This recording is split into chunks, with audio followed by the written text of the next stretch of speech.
Jair భద్రతం sir మనం ఇంకా కొంతమంది బాగా ఆలోచించండిరా. ఈరోజు మోడీ గారు వచ్చినందువల్లే మనకి అన్ని శాంతి ఉంది, ఉగ్రవాదం లేదు. మాయలో ఉండద్దండి. ఇది శివుని ఆధీనం భూమి రా. ఇది శివుని ఆధీనంలో ధర్మభూమి, పుణ్యభూమి, కర్మభూమి భారతదేశం రా. ఇది మన ఆయన ఆజ్ఞలు ఎప్పుడు త్రిశూల ద్వారా కాపాడుతుంటాడు కాబట్టి భారతదేశం కాపాడబడుతున్నది. అప్పుడప్పుడు మనలో స్వార్థపరులు, దేశద్రోహులు చేయడం వల్ల యుద్ధాలు వచ్చినాయి. వాళ్ళందరూ అరాచకాల వల్లే ఇన్ని సమస్యలు వచ్చినాయి. ఆ రోజు గాంధీ ప్రపంచ యుద్ధానికి పంపించే బదులు ఈ ఇంగ్లీష్ వాళ్ళ మీద, బ్రిటిష్ వాళ్ళ మీద పంపించేది ఎప్పుడో స్వతంత్రం వస్తుండే. ఇంతమంది ఉచికొత్తకు వస్తుండేది. ఈరోజు మతాల కులాలు రెచ్చుకొట్టింది బ్రిటిష్ వాడు.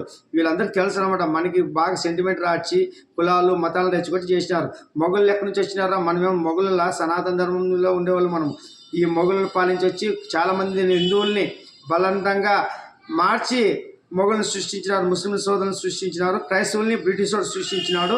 ఈ విధంగా వీళ్ళందరూ కలిసి మన భారతదేశాన్ని మనం కొట్టుకునే తర్వాత తమాషా చూస్తున్నారా. మధ్యలో మన వాళ్ళు బకరాలే బిస్కెట్లు కాచిపడి కొంతమంది మతం తయారై దేశాన్ని విమర్శిస్తున్నారు, దేవుళ్ళని దూషిస్తున్నారు. తస్మాత్ జాగ్రత్త. వాళ్ళందరికీ మన ఆయన ఊచకోతకు వస్తారా వీరభద్రుడు. జయభద్ర.